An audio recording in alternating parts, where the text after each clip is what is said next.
Making Big Shifts, presented by Marketing Reboot, with your host, Josh Anderson.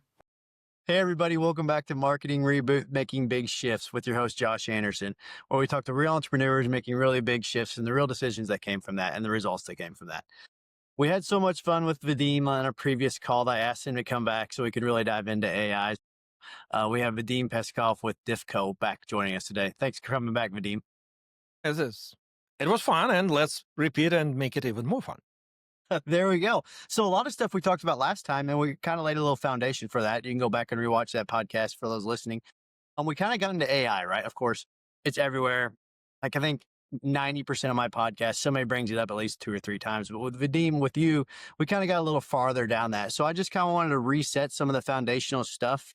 I know probably a lot of people are using AI out there, but when a company says we want to use AI, what's the first thing to decide on? There's so many tools out there. How do you even get started, honestly? So you're killing this with really broad questions. So now I have too many ifs. Yeah, we get that. I think in reality, the core question that any company that want to start actually using AI and not say that we're using AI. Right. And I'm not talking only about the startups, etc. I'm talking about companies, etc. Larger folks.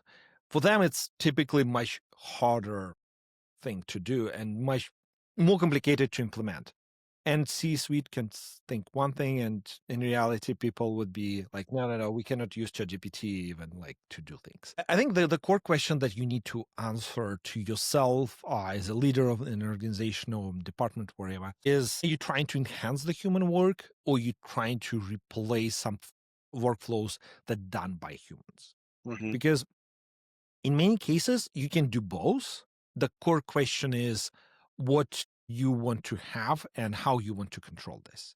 Because the truth is, AI will not magically will do everything. Yeah. And you need to set up the flow and set up the foundations for this. At least today, you need to make a direction into this aspect. And in many cases, you can find the ways to completely replace the certain flows that you have that could be done much faster and definitely much more efficient. Yeah. I think that's a good point too. And a lot of times when you're thinking about employing AI, I think Daniel Burris was on the podcast a couple days back, and he essentially said, "I will not replace humans, but humans using AI will replace humans," right? So it's all about the human in the loop. And I guess it kind of goes back to your ifs and buts and what's there.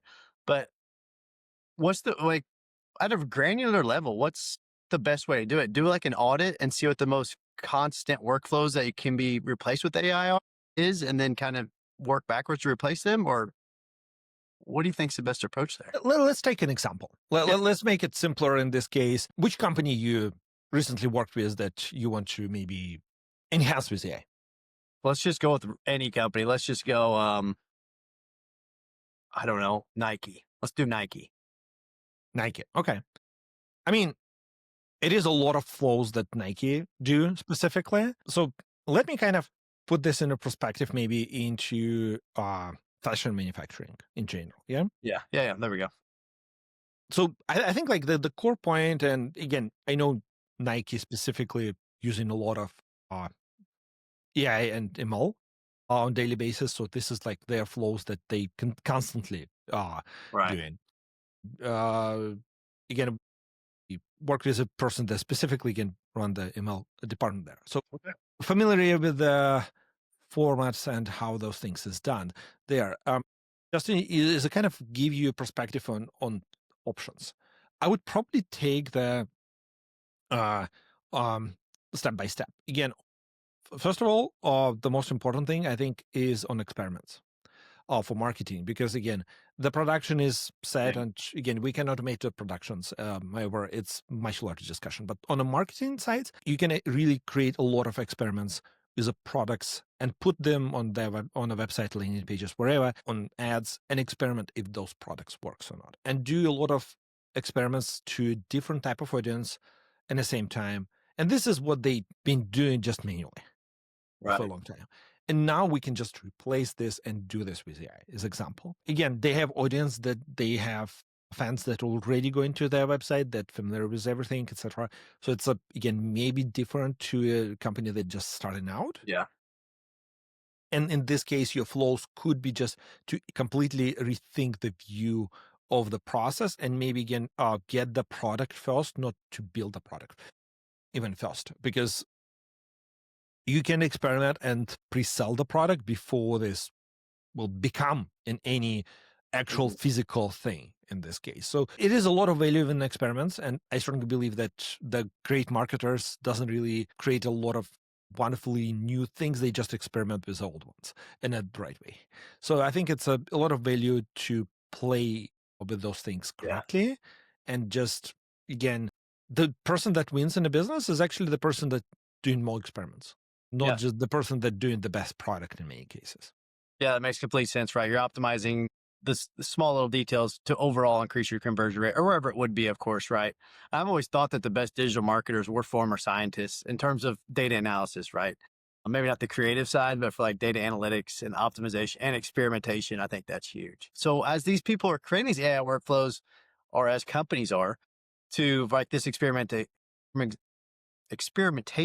can't say that word, that we are discussing, how do we keep humans in the workflow? Because everybody's so worried about that, right? They're worried that they're going to replace humans, but humans have to be in the loop, right? Humans are kind of the creative behind it. So how do we make sure you're building workflows with checkpoints for humans to be in there? Yeah, absolutely.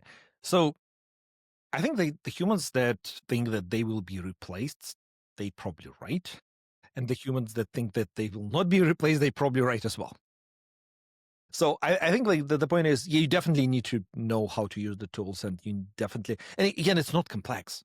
Just to be clear, like everyone is like, yeah, it sounds so complex, but again, most of the things that you can do right now with AI is not even like coding. You speak an actual English language with AI model to do things in many, many ways. You don't even touch in the code. And if you don't understand something, you ask the question. And I think this is not so complex, just to be clear.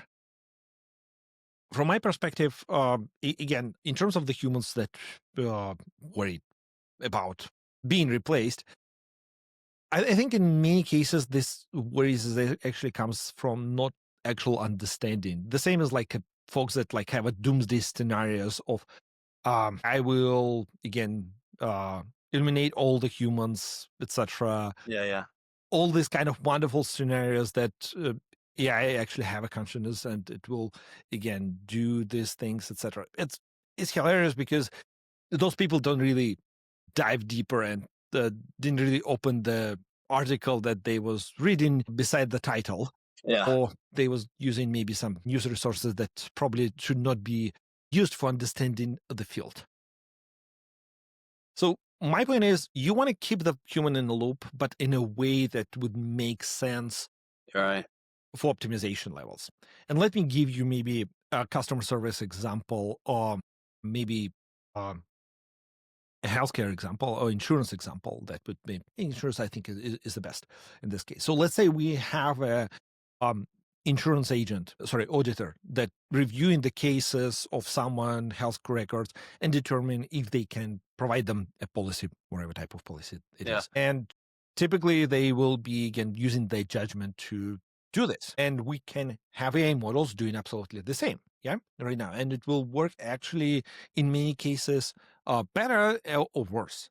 The point is we need to use those models to teach them how those humans actually making decisions. In many cases for those large companies, we will have a wonderful set of maybe 10, maybe 20, maybe 50-year data that can be actually used for training. And hey, sorry to interrupt the podcast really quick. If you're getting value from making big shifts, please subscribe and tap the bell so you don't miss the next conversation. All right, appreciate it. And now back to the podcast. In many cases, we will run, so how we build systems, we'll run a human plus AI model in parallel, and we'll have some manager decide if this workflow is actually worth it. So we will have two outputs, and in some cases, human will be better, and in some cases, AI model will be better. And in this case, human can learn, and in some cases, AI model can learn. And this is the best kind of work going forward. Right. but in a way that I just want to give you maybe a different example from healthcare that I think is really kind of like fascinating and really explaining all the doomsday scenario in a right way. So when the machine learning started and like computer vision actually progressed to a good level, everyone thought that, hey, the first thing that will be replaced, the radiologist that, again, used to review the images of MRIs, CT scans, ultrasounds, etc., they will be replaced. The fun truth about this, that almost all radiologists right now using AI to actually help them with their work. Right. However, the hard truth is it's not that they've been replaced. It's actually more radiologists right now than it was before. Because right now hospitals can hire more radiologists because they're doing more efficient work, and they actually not just reading the image, they actually doing the diagnostic. And in this case, you need to understand the incentives, you need to understand what the actual like result there. And if the AI is not replacing this actual incentive and what this role is actually doing in this case, because the output is diagnostics and diagnosis, which is not something that specifically, again, AI model right now is so good at. And it's giving the data and it's reading the data, and humans still confirming and determining this for many, many reasons. So again, AI actually helped to grow this industry, not actually to slow this down. Yeah. That's great. That's a great point. And I guess, and I'm with you. Like a lot of the AIs people are implementing aren't. I mean, they're not super technical to use, right? So in terms of, it becomes a very human issue. Then, say you're at a medium-sized company, it becomes a human issue in terms of how you roll that out to the organization and how you roll that out correctly, right? The governance behind it. So, what mistakes have you seen when people try to roll it out to a company-wide initiative? That's a good one. That's a long list of things. And it's always unique and always the same at the same time. Sure. I think. Yeah. I think that the core, and it probably will upset many people, the core problem that I see, that C-suite will tell the goal, hey, we need to implement AI. They do not understand what AI is at all, but they heard that they need to. Same as like, you remember the blockchain stuff?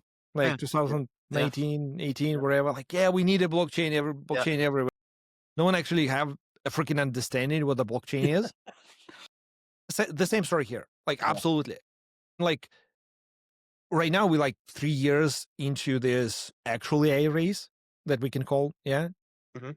And we still have people have no freaking understanding beyond ChatGPT what AI can do. Yeah, someone using this for recipes and someone using this to be building a company that worth 80 million and selling this for one person, just like one person that was sold 2 weeks, base rate of work. They were sold for, 80 million, and was just one person company. Built everything with AI himself. Wow. Again, and for someone else, again, it's a recipe tool. So we need to understand where we stand. Value in both. Absolutely. There is a limitations. So again, I would say no ownership, no agency. This is the core problem. And it doesn't matter if it's AI or you're trying to implement the safety protocols or whatever. You need to understand what the heck you're doing and why you're doing this. And if the C-levels don't really understand this and they don't have anyone owning this, this is a big problem. So I think one of the problems. The second type of problem that I see a lot when IT people do this, and sorry for IT people, I've been one. I know I had the same kind of problems in my life. So when the tech goes first, not the business goals or business problems goes first. So you want to put like, hey, we have a problem, like first, not like we need a chatbot to ask whatever questions without data. Like, why? What kind of problems are you trying to solve? Yeah. Like, hey, we need a better reporting, or we need a better response time to customer requests. Okay, the answer maybe is not in AI at all. And maybe the approach to this is, again, not the same solution. Right. And maybe it's not a fancy solution either. Maybe it's True. more complex, maybe it's impossible, or maybe it's possible with the simple tools that you already have. So I think this is the core kind of problem that you want to create. And the thought I would call probably preparedness, because in all of those companies, the data is so fragmented Yes. and no one actually think that this is the problem before they actually started to implement something. And the point is, it's not only a problem because your data is all over the place. You don't really understand where it is actually yourself. Because maybe it was some John Doe that did something Yeah. in some Excel spreadsheet that have a data that sits there, and it's important data that models need to know about, but no one actually knows this because Joan is not in a company yet. Yeah, already. she's worked there for 3 years. Yeah. Yeah. But this is the core problems that we see every day. Yeah. People just forgetting a simple logic, why those things is actually important. And again, yes, you can have data in the right formats. You can have all those things set up. However, data preparedness is important. It's not everything. And again, another thing that the last thing that I would probably add is under investing in training, assuming that Yeah. people will figure out this. Yeah. Yeah. Yeah. Because explaining at least. The problem is each time when we roll out any kind of updates to any kind of large system that covers many companies, etc. Each time we will have a feedback, the previous version was better. Like each time. Like you will have some percentage of folks complaining about those things. Yeah. Because they, again, understood this old way. They don't Right. understand how Yeah. to do this the new way, and no one actually explained them this. Yeah. And again, it maybe was explained to by sales rep to some people that signed off on renewal. Great. But what about an actual human being that actually doing the work in a field? Right. Because in most cases, no one actually thought about this person because they open in the app and see like, AI agent? What the heck is this? How I Yeah. can get my spreadsheet here? Yeah. And they freak out. They don't know. And it's all the fear that comes from this. Totally. Like a lot of that what you just went over is just quite frank. Like I said, it's very human, but it's also just good change management. Like for one, you have to know your goals behind doing what you're doing, right? Of course. And then mainly you need a champion in the company to know the ins and outs of it and be there and make sure everybody adopts it properly and has a training behind them, right? Yeah, again, so it is quite simple. From my perspective, again, the core problems with AI that is maybe slightly different is actually understanding capabilities and how those capabilities is actually changing. Because this is probably what I would add to this story, because we see a lot of systems that were built a year ago that can do like X5 things today, or faster, or different quality of outputs, etc. And many people don't really know that this is possible. And right now, what we love to do is actually to rethink the interface from AI perspective. Like, to be honest, I don't understand why you don't want to do this in many cases, because sometimes we have folks that say, no, we want to stick to old ways.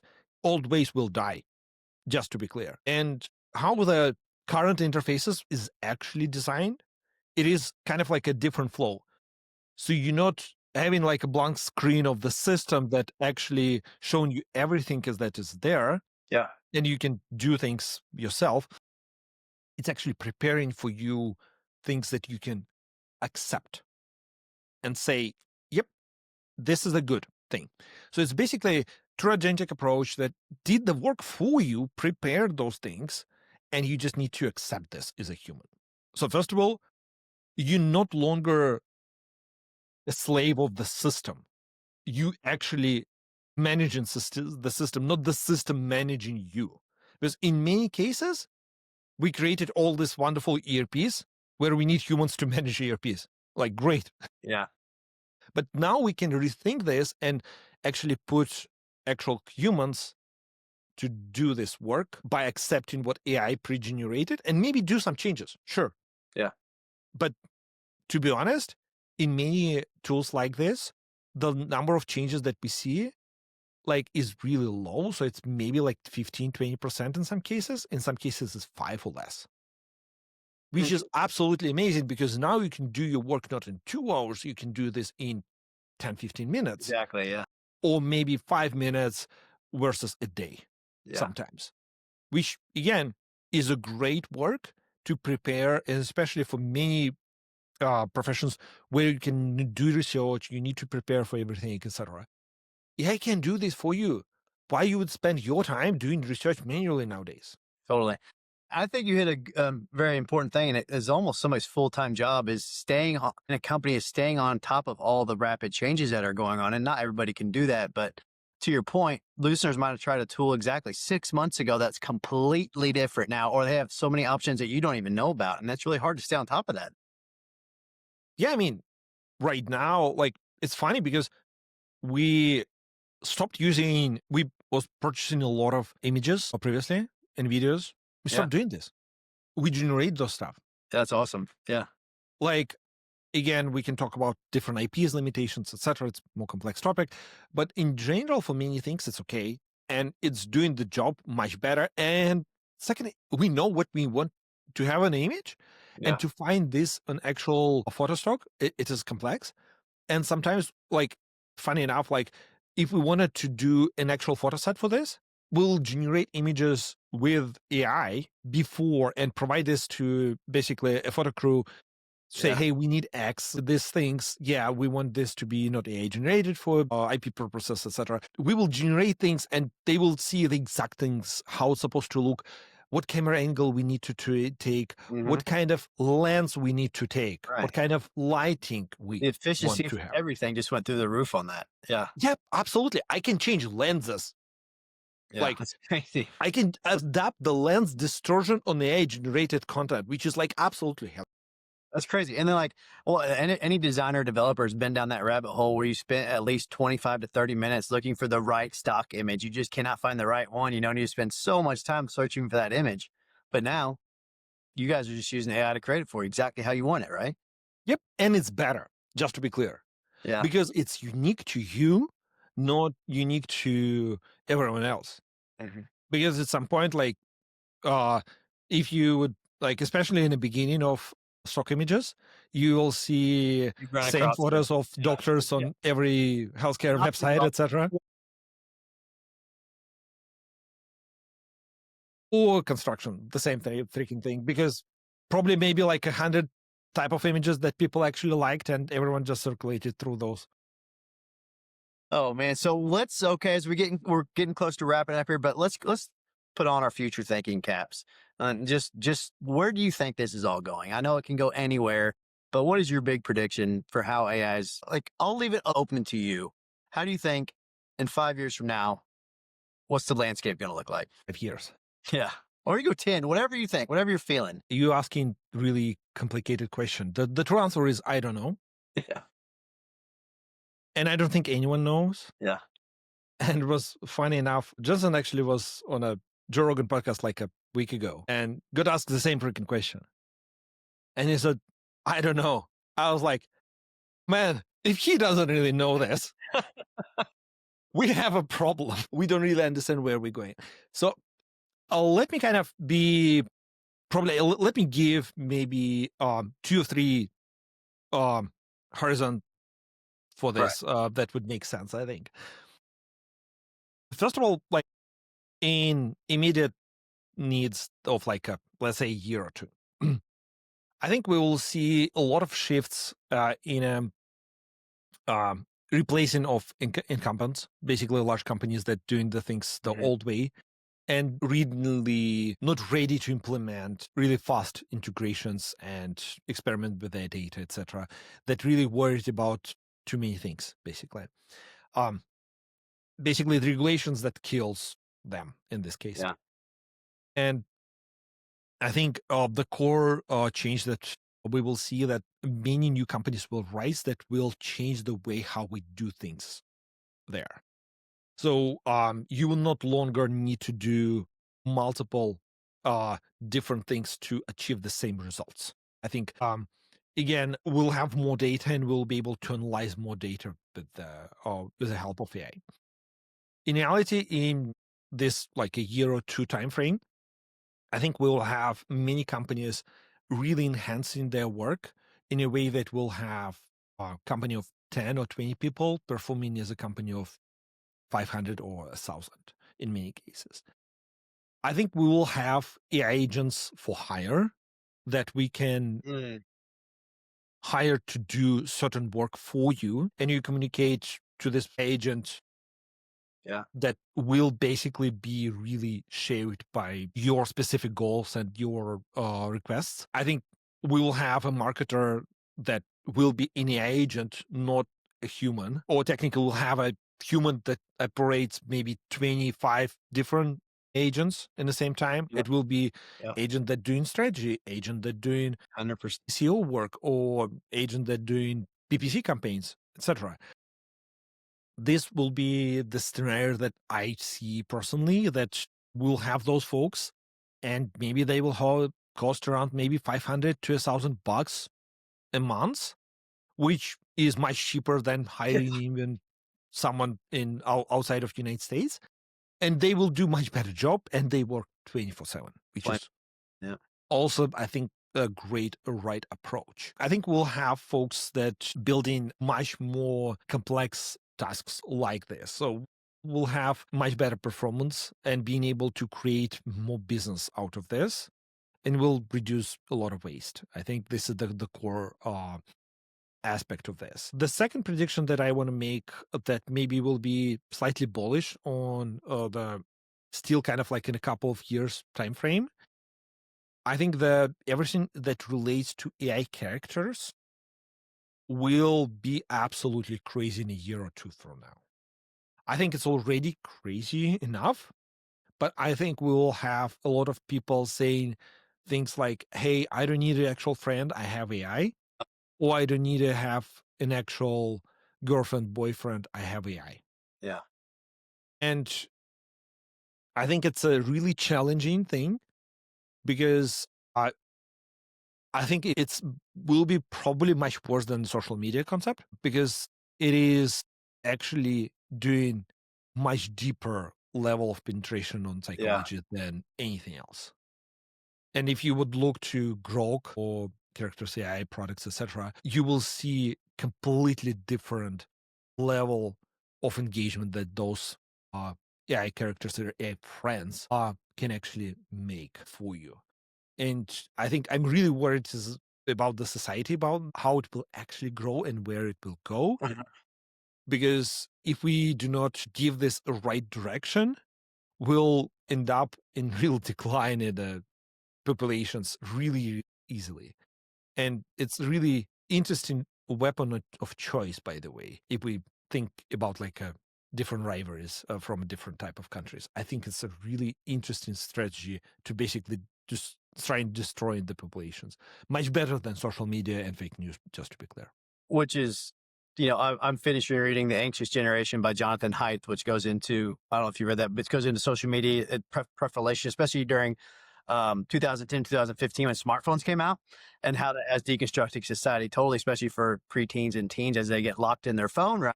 Social media, because it's so addictive to them.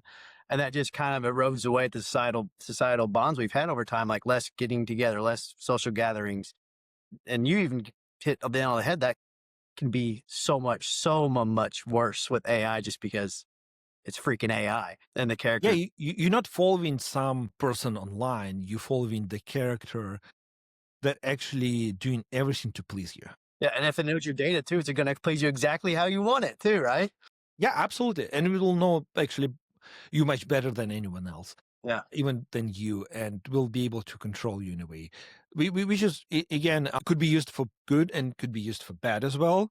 So I'm not saying it's a bad technology. It's only a question of how it will be specifically used. And just to kind of finish this thought on the characters, I think if we play this right, this is actually can help the society and can help us grow and can actually be much done to to right level of sophistications there. So I think this is the really right help. And if we go beyond the next couple of years, from my perspective, the core thing is that we'll have a lot of changes, that like really dramatic changes in economy, in terms of that many companies that we know today will basically disappear because they will be done differently. I'm sure it's possible to build large insurance company maybe with 50 people at some point, that just, again, AI doing all the underwriting. And your cost to manage this is basically, and your prediction is like much. Yeah, it's just your energy cost, right? Energy cost, I don't think energy cost is a problem at all. Energy cost will go down. And I think that the point is, energy is still cheaper than pay humans to do this. So I don't think it's any problem. Yes, we need more energy, but like to grow the country forward, I don't think we can survive without energy.